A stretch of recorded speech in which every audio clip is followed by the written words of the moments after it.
idea to write before the war first came to me I'd say about 3 years ago. I've been based in Shanghai for many years, and I went to see a play there, written by a friend of mine called Stephen Jacoby, and it's a farce set in France, and there's a particular scene where an English tourist and a French policeman are talking to each other and understanding not a word. I thought, I could use a similar thing like that, based upon my experiences in China. I thought I'd look for the most controversial piece of mutual history between China and the West. So I thought if I picked the Opium War, that would do it. And actually, we're focusing on the Second Opium War, which was in 1860, which was an Anglo-French invasion, which led up to the walls of Beijing and climaxed in the burning of the Yuanmingyuan, the Summer Palace.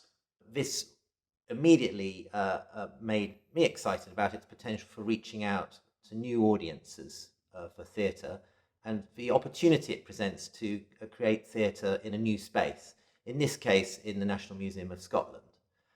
And new drama particularly, I think, is very interesting when it's being presented in a museum space, particularly where, as is the case here, the museum has an important collection of artifacts related to the Opium War. There are actually two cases in the gallery that are related to the show. The first one is the case dedicated to the exports, which we call Made in China, which has a wide range of objects that tells the story of trade between China and other parts of the world.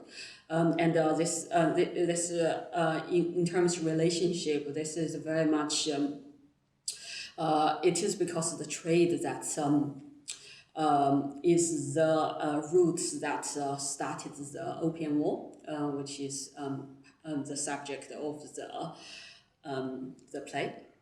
I was contacted some months ago by a friend of mine, Graham Henderson, who I know from, we were on the same cultural leadership course.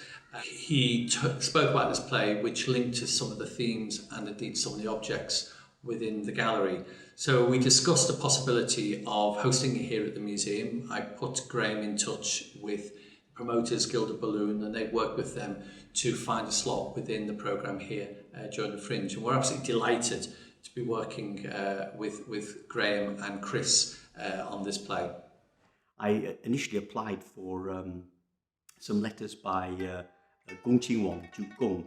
I thought, this will be some photocopy. No, you actually get handed the real letters from Zhu Gong 160 years ago, which is quite exciting to hold history in your hands like that.